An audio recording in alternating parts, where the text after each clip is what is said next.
نقابة فينك فينك، يا نقابة فينك فينك، مجلس أعلى بيننا وبينك، مجلس أعلى بيننا وبينك، يا نقابة فينك فينك، يا نقابة فينك فينك، مجلس أعلى بيننا وبينك، مجلس أعلى بيننا وبينك. 1 2 وديتوا البدل فين؟ 1 2 وديتوا البدل فين؟ 1 2 وديتوا البدل فين؟ 1 2 وديتوا البدل فين؟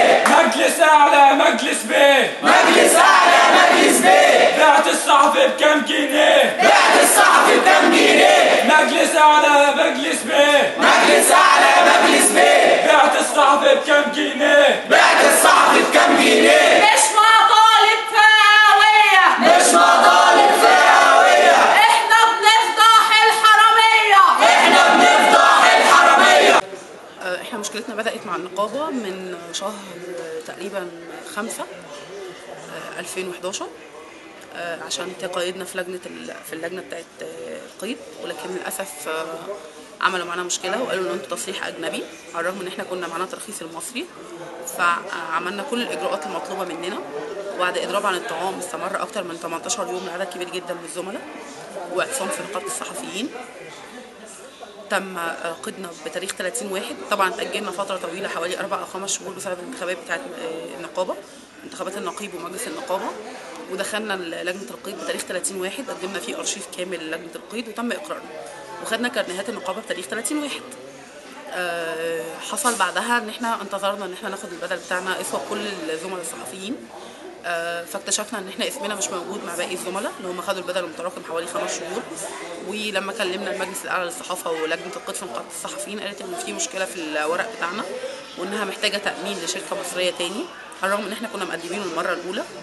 فطلب مننا ان احنا نقدمه للمره الثانيه على التوالي. ففعلا عملنا اجراءات مره جديده وعملنا مسوغات تعيين، وسيبنا شغلنا اكتر من 3 أسابيع بنخلص الورق من اول وجديد، وقدمناه للمجلس الاعلى للصحافه على اعتبار انه توفيق اوضاع.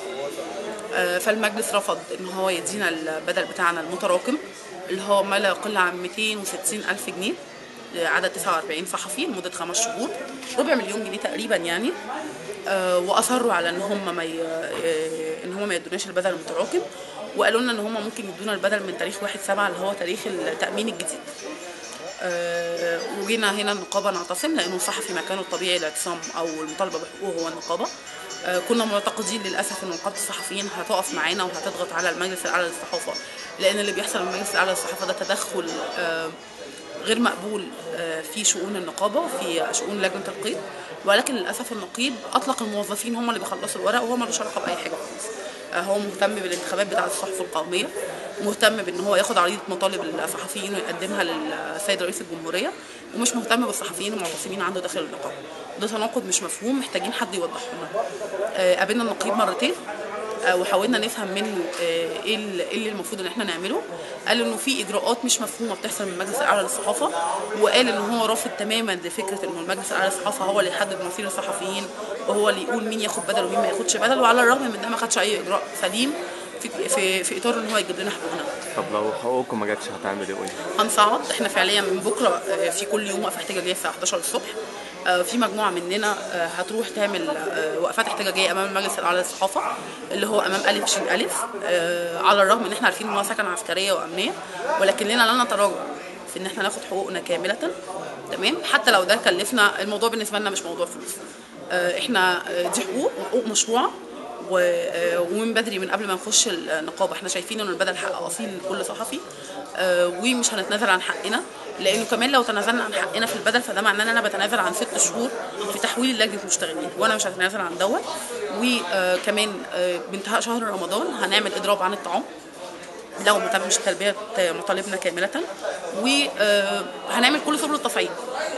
ودي رساله مهمه لازم يفهموها، احنا مش هنتراجع عن ان احنا ناخد حقوقنا وحقوقنا كامله بدون انتقاص، ومش هنسيب ربع مليون جنيه للمجلس الاعلى للصحافه يحطهم في خزينته عشان تجيب له فوائد ويعمل 84 مليون جنيه. وعصام فرج عارف كويس جدا ايه هم ال 84 مليون جنيه اللي هو حاططهم في خزانته من مستحقات الصحفيين.